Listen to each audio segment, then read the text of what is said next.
Okay, welcome back. Now that you have your blank all squared up, make sure the rails are square, the blank is flush with the stringer on the top and the bottom, everything is square, level. Now we're going to shape the rails. Really important part of shaping a board is the rails. This is where people run into problems, so hopefully I can make this as simple as possible.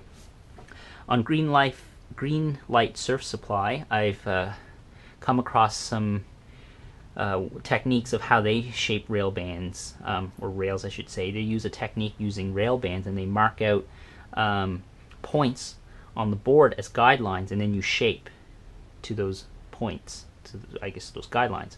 So I'll just explain really quickly what the theory is, and then when I actually start doing it, you'll see how it's done. It's probably better to just watch how I do it than me trying to explain it, because I won't do a very good job explaining it. So you have your square block of foam, the rail I should say. You're going to make deck mark 1, side mark 1, and then you're going to remove that foam. Then you're going to make a point as the second rail mark, which is this right inside here, and hopefully this is coming up on the GoPro. That's your second mark.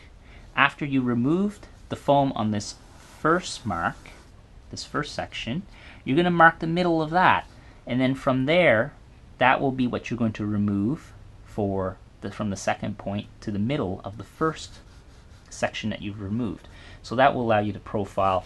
So you'll start here, you'll profile, you'll get rid of that, you'll mark another mark, and then from mark the second rail mark to the midpoint of the first part of the foam you have removed, you're going to profile that. So you're going to get this gradual taper in. And you could do that like they do it here 2 times, but you could do it even 3 times depending on how you want your board to come out, depending on what rails you want.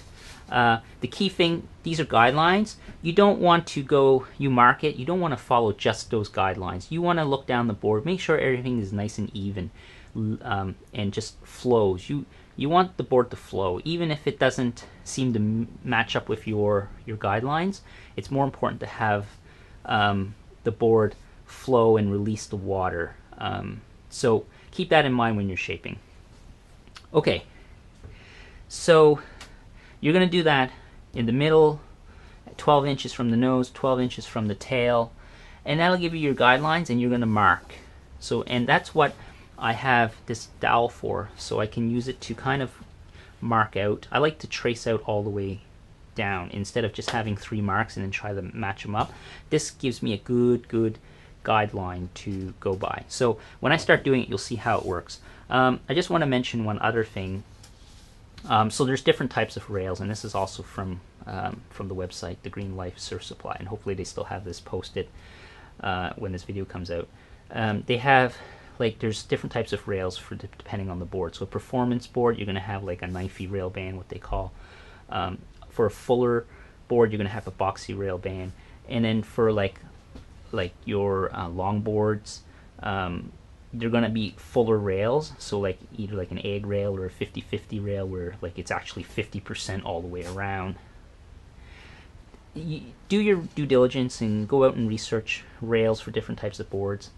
You know, you'll have a better idea by reading up on it and how you want your board to come out, better than me trying to cover all of that here, because I'm not an expert in that.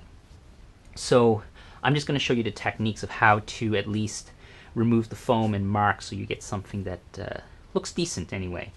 So I'm not going to actually even give my dimensions, because every board is going to be different. So my suggestion, go out there, do some research, post on the forums, but this is just going to show you how to get yourself started at least, and then you can kind of take it from there. It's trial and error. It's a lot of fun. So okay, I'm gonna get started, and hopefully this will make sense.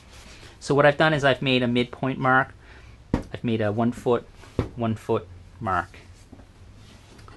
and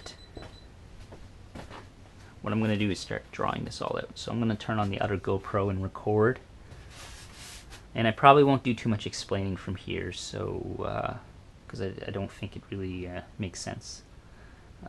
Just might be easier just to watch and see how I do it.